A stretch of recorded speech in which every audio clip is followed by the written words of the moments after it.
There's another lady here who has been touched by the stories of the survival, and she'd like to share a little story with you before we speak with Sean Anderson.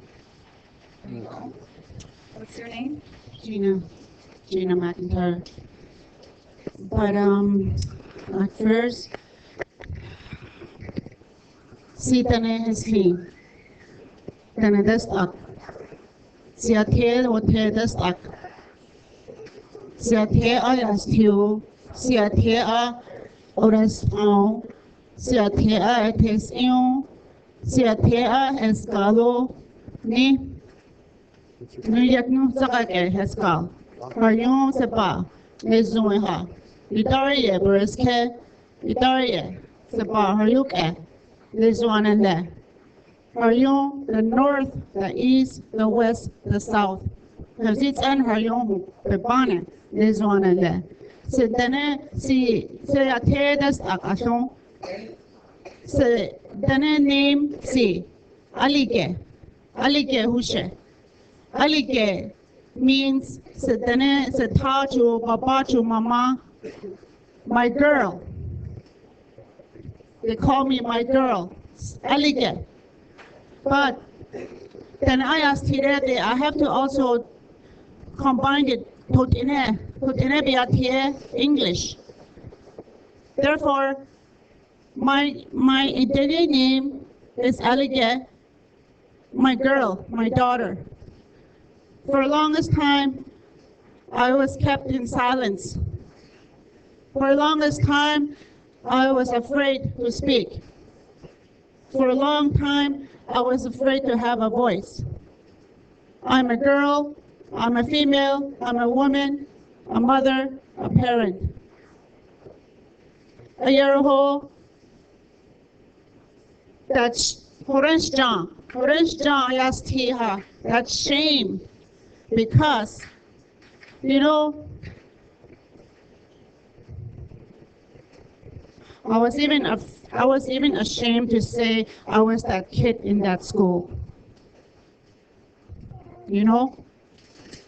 I was that kid in that school that got bombarded with everything, that I had to learn their ways. There as in meaning put in the white man's way.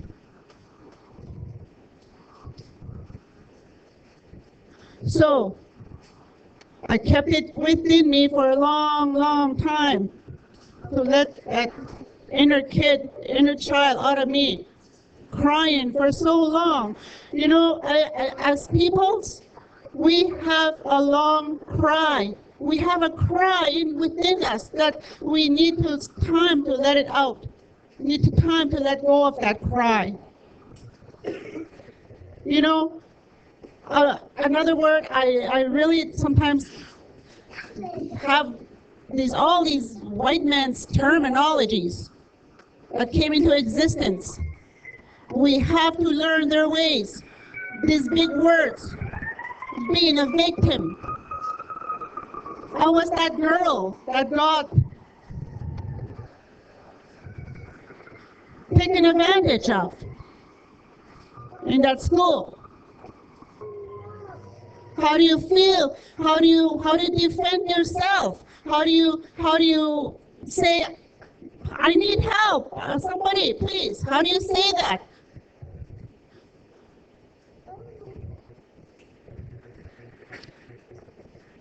You know,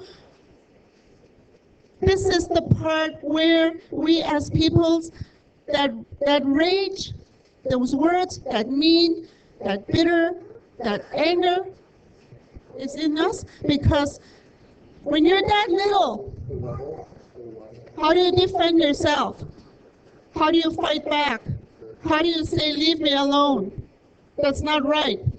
You're doing inappropriate touching. Please don't do that. How do you say that when you're just little girl? And I'm still speaking my language. Don't do that.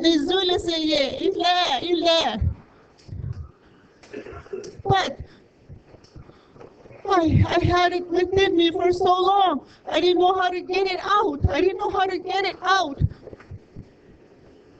I carried shame. I carried this ugly, ugly feeling of this is not right at all.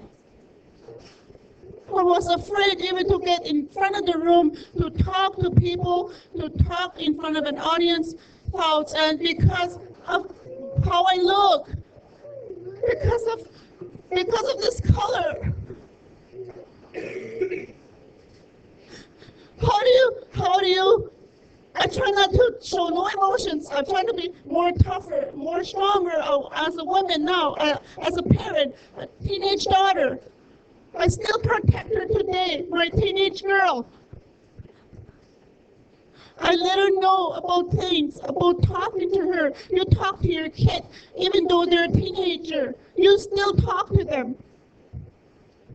You show in a love way, not in a mean, like the hitting or the whipping.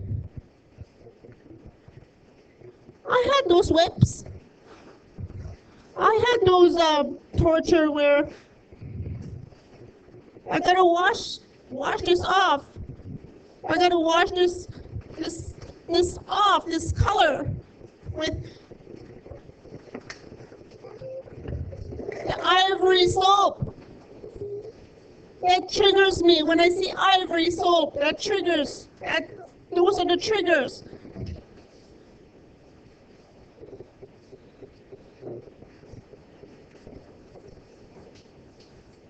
Anyways, you know, I was listening to the women, the panel. So many things they've shared, so many things they've said. A lot of times when you hear a person, an individual talking, it's like your whole story is being told. Your whole life is being shared. And yet, we as adults, we still have that, how to get it out, how to tell the truth, how to talk. Sometimes I find when you're putting there to have a century, going to have a century, I think it's time, like people at that age, at that 42, that 40 mark, like, come out of your truth, start telling the truth, start speaking out. You know, one of the panels had said something about when you're a leader, you have to deal with your addictive behaviors. You have to deal with it before you're top there as a leader.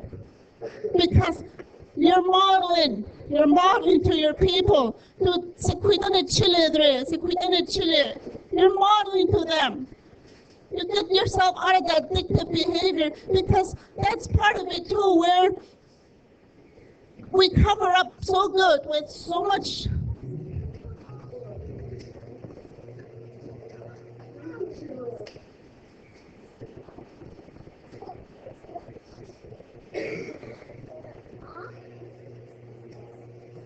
You know, I educate myself further and further by so much reading, so much of reading about us. So much books are out there about us. I read. I thoroughly read. I've been just bombarded and absorbed with so much reading. I get so amused with books. I go to thrift shops. I go to Goodwill to find these books. The government, they instill so much systems on us. So much systems are infringement on us. Why? We as peoples, it's time we are above them. We should have our own big department stores. We should have our own big business shops. You know these buildings where they're sitting right now? It's all on our Turtle Island. Sometimes I wonder these business companies smudge before they come to work, offer tobacco before they come to work. You know, those big structured buildings like the Parliament building, the House of Commons, the courthouse. You know, those buildings that are structured on Turtle Island, I wonder if they even acknowledge. Thank you, Mother Earth. Thank you, Father Sky, for coming into this work, for coming into this building. Every building, you have to also look in the context of the four core. They're all in the four walls. Every building is in the four walls. They don't realize that also it's coming from our indigenous worldview of our indigenous figure with the four. North, east, west, south. Our indigenous worldview with the figure number 7. They don't realize that. They have to start acknowledging the government. With one of the speakers, what they said about the apology, that's totally off. Like, apology. Did they even follow the protocol? You know, I have hard times in studies at school. I'm a university, a mature student.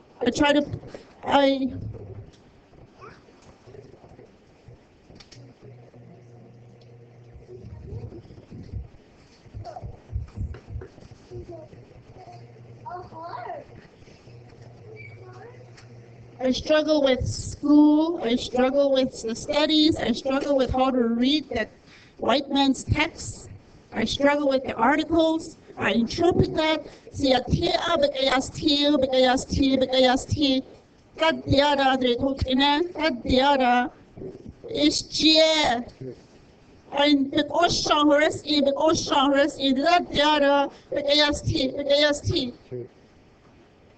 I read it in the context of English, then I have to interpret it, doing twice the work.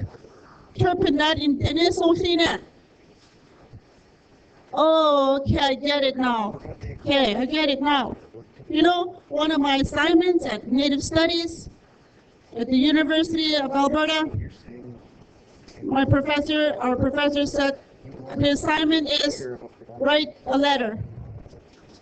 Write a letter to who?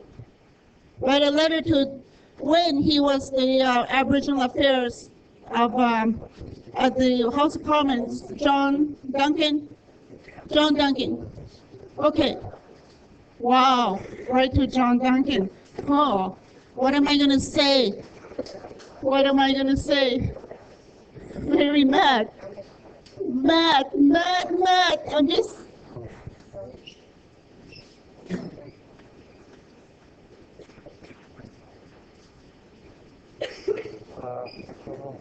I said, dear Mr. John Duncan, I titled his John with a lowercase j, Duncan, big caps. And I wrote in big caps, honor the treaties. You haven't to this day honored the treaties. I went on and on and on and on, releasing all what I need to say. I interpret some in my language. I could write in my language. Nezu, Ishchie, Kabinezu, Ile, don't do that, put in Lelu. And I was even afraid to even hand in that assignment because of the Monial prof and what he had to read.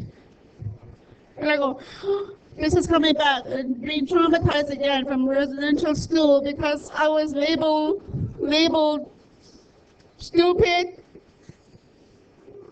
I was labeled dumb. I was labeled illiterate. I was, this pain on the back of my head comes once in a while from that whack with that wooden ruler because I didn't know how to write. I didn't know how to read. The trauma came back to even to hand in my assignment, thinking, oh no, I'm so scared. I wrote about white people in my letter.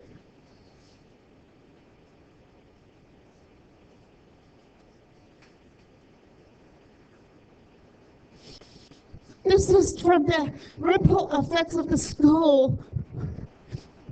I had to write their way, write the right word, the right grammar, but you know what? I said, no, I'm this adult person now sitting in the lecture hall trying to be this smart student. I handed my assignment. I was afraid even to get it back.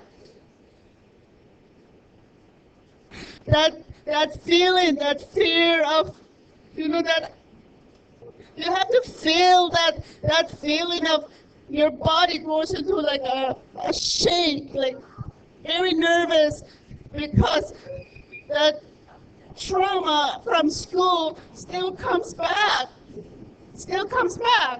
Like you're scared.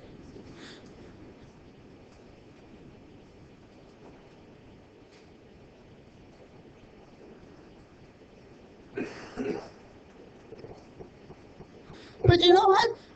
Out of this, so many lecture students, the majority were non-Aboriginal students. One of the good papers was my paper, and it was like my professor writes on a comment there, "Wow, this is great. I want you to send this letter. I want you to send it." There again, I was afraid to send this letter to Mr. Duncan. So I didn't do it. I wish I would have done it then, because now he's not there. I wish I would have sent him this for him to read this. I said to him, Mr. Duncan, all you guys do in the House of Commons is stand up and say, Mr. Speaker, they range all these whatnot, and then they go, applause everybody. That's all they do. They sit down and applause everybody. Majority of people in there, is there any First Nations? No. That's where you need to start putting our people in that house. And then all they do was money out in there, sitting in their seats, changing all their colorful ties, their fancy footwear. That's all they do. None walk in their moccasins. They're on Aboriginal land. Our land. Our Anyways, I'm just releasing so much anger because it's time. I told myself, it's time I let the truth. It's time I talk. It's time I have a teenage girl, that my only kid, that today, up to today, I still tuck her in bed. Give her a kiss. And oh, my kid. Because as a little girl, I miss that gap of mother tucking me into bed. I miss my mother today. My mother, it'll be 7 years. Today, Mother's Day. Mama Day. When Mama got laid to rest. Every year I went to see my mother in Saskatchewan. I made my travel every year, my mom. To have a mother, all of you in here were brought up with a woman. A woman nurtured you. A woman brought you into this world. All of you with mothers, adore your moms. Love your moms. Even though you have battles with them, your moms are always right. I used to have battles and argue with my mom. Mom, no. But you know what? She was teaching me things. Teaching me, no, that's not right. No, that's wrong. We weren't born into this world with all the credentials. We were born with not even clothes. Our mothers took care of us.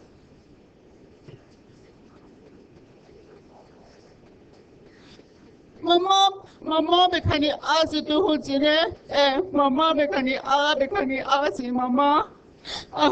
Mama, let's see, mama, how are you? Mama, you know, I have no more of that mama to say.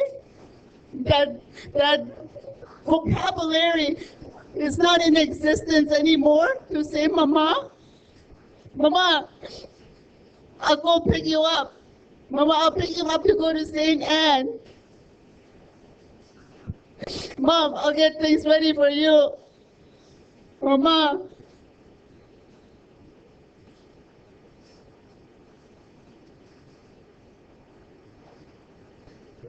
How do you help? How do you ask for help when you're a little girl in that school and you're really, really being torn apart?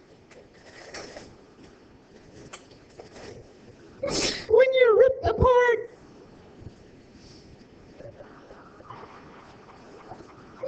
How do you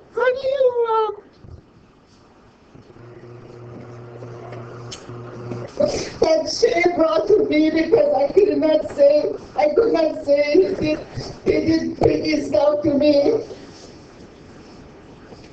He did inappropriate touching to me. Sexual assaulted me, raped me, hurt me. How do you fight?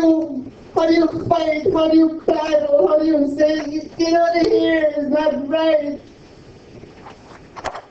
That's why a lot of us people, we come up in the voice of that tone of anger, that tone of bitter, that tone of resentment.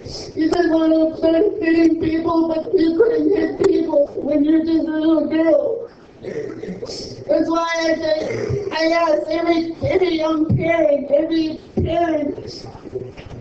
give your children, protect them. Don't leave them, don't abandon them, take them with you wherever you go. Take them with you. How are they going to ask for help when they're being bothered and molested? Perpetrators, there's pedophiles on the reserve, on the rest. There is on arrest. How do I say this to my people when I go home? The individual that went in my mama's room, in my room where we sleep. How am I going to tell this perpetrator? Now my community appointed him as an elder. It's wrong. It's not an elder. So how am I saying this to my community? You need to know before another kid gets hurt. My community adores him. The leaders don't see that he's done wrong. You know when I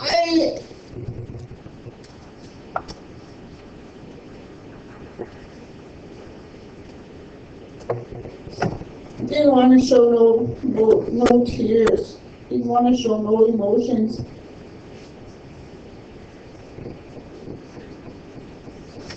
Okay, it's okay. It's okay. Thank you. I see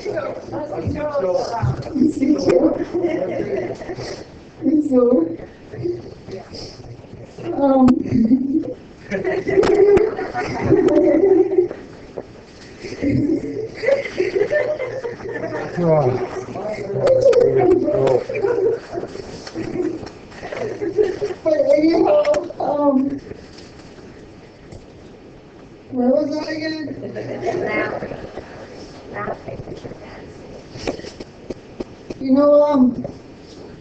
This pedophile or perpetrator, is that what you call them? But if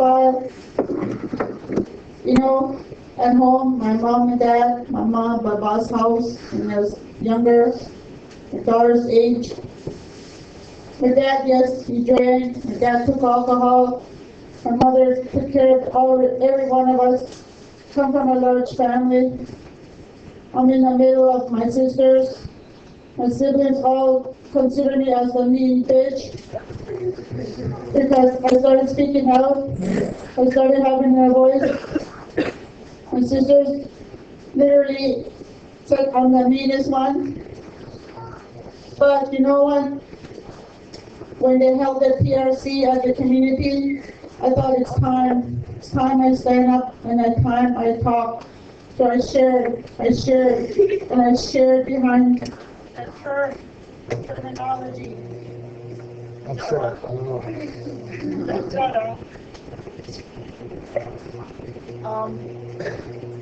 That word mean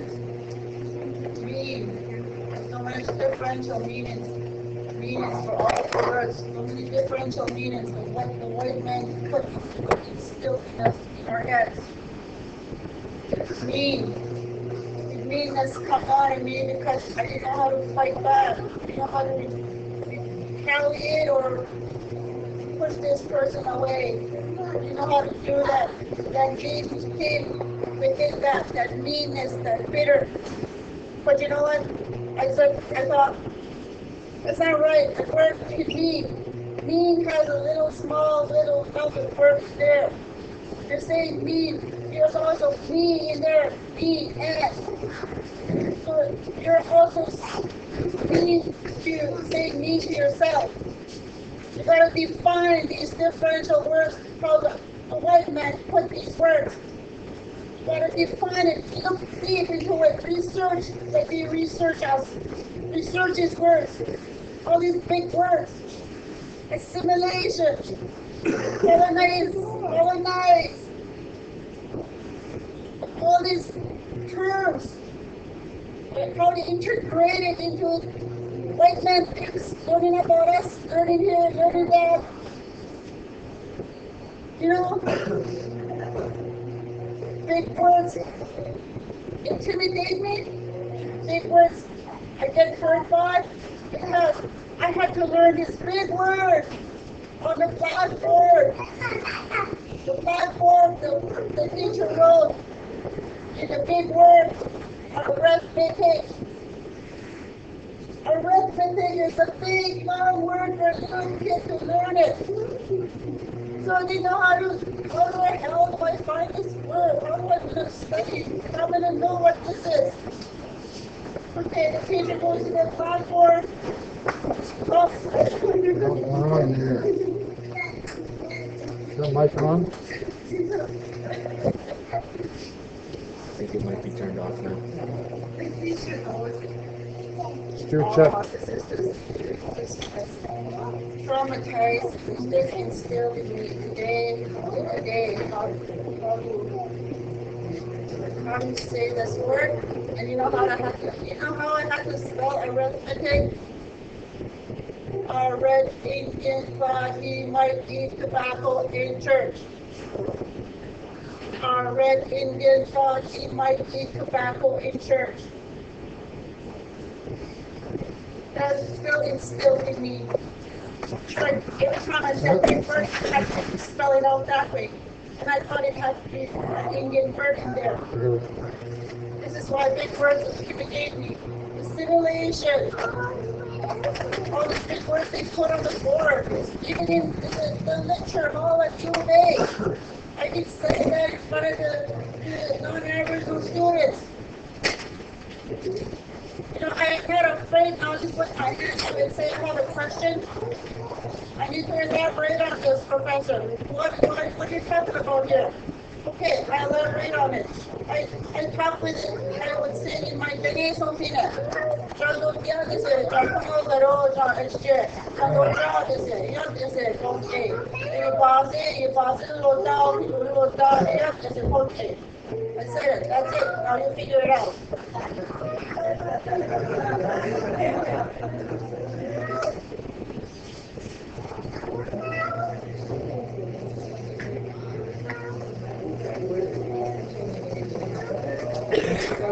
Can you get this? I don't know why it's not working. It's just, did your power, is this on? Is your power on? Testing. Hang on. Check your mics, check those mics, check the other mics. Check here. Testing. Okay, I would just like to talk to Gina, who is this lady's daughter. Can you come here, Gina? Oh, I'm sorry, you're the, what's her name? Okay. Savannah. Okay, so here's a second generational survivor. Her mother, Gina, went to residential school. She just shared her story with you right now. And so part of this work that we're trying to accomplish is closing that gap of understanding so that our children better understand us and our parents before us, and so that we can even understand ourselves better. So can you tell us how it made you feel to hear your mother's story while she's standing there, please? How important it was for you to hear the story?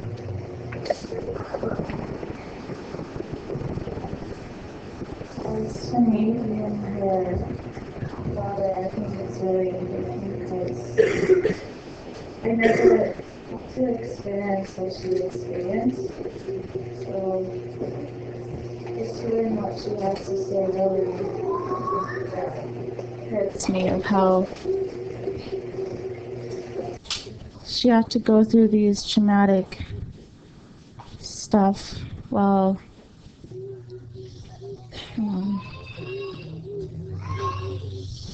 Did you know that your mom was in so much pain? somewhat. I kind of know. She never really, well, she had told me of what happened to her. But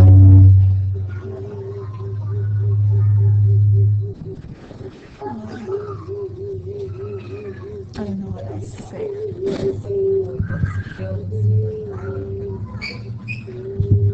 And it just hurts me inside to see my mom cry. I never saw her cry this much in front of a whole bunch of people, so.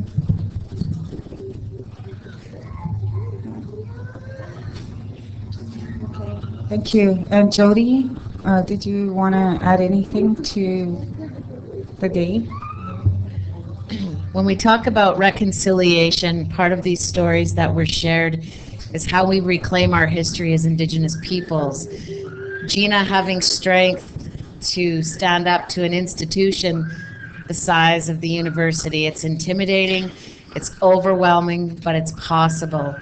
Gina, the work that you do is hope for the rest of us. Travis, your story about shaking the hand with the man that harmed you, it's hope to us that each of us can take our pain, our hurt, our trauma, and we can start to reconcile those pieces, because we're going to get stronger as Indigenous people. Our nations, our communities, this is how we heal. This is the work. It's uncomfortable. It's not fun, but it's going to take us to a much better place. We're going to be stronger. We're going to be happier. Our kids are going to speak their language. We're going to love each other. Domestic abuse is going to reduce. Suicide is going to reduce. Diabetes is going to reduce, because we're going to stop eating sugar, thanks to Travis. It's so important that we do this work. It's so important. And I want to thank each and every one of you for sitting through this. It's hard to hear. It hurts our hearts. It hurts our minds. It hurts our spirits. Thank you, to the Elder Taz, for being here, supporting all of us through all of this. To those of you that put on this event today, thank you for your hard work, your commitment to our people. It's so meaningful. And last but not least, all of you sitting here, I know that each and every one of you have your pain and your stories. I wish for each and every one of you that you have this support, that you have this love, that you have this nurturing to go home to, that you have the witnesses to hear your pain. Thank you. Hey, hey. Yeah, and Jones, her name is, the story that she shared about there being no First Nations people in the House of Commons is true. Just about last week, I was able to go to the House of Commons when they were talking about violence against our Indigenous women. And while I was there, they were talking freely about the violence that was happening against our women and saying that it was the people, it was our spouse's fault, it was our own fault, and it was our fault because we weren't reaching out and wouldn't allow the police to help us in times of violence. And there were 3 people in the House of Commons who were Native. One of them was me. I had a recorder with me. We also had Viola Thomas from Truth and Reconciliation. She was the Communications Relations, and a residential school survivor by the name of Audrey Redburn. And you could actually see the people sitting at the table slowly changing their tune about us being at fault for our own violence against our own women. They totally did not realize we were sitting in that room at the time, and they changed their tune within about 15 minutes. And then the questions that were being asked of Aboriginal corrections, Aboriginal affairs, and Canadian statistics became less and less impactful. They weren't asking the hard questions anymore, and we weren't getting like superficial answers. So it does make a difference for you as First Nations people to go into places like the House and Commons. Doesn't mean you have to sit at the table, but you can be there, and being there will change the tone of how we are being treated in society.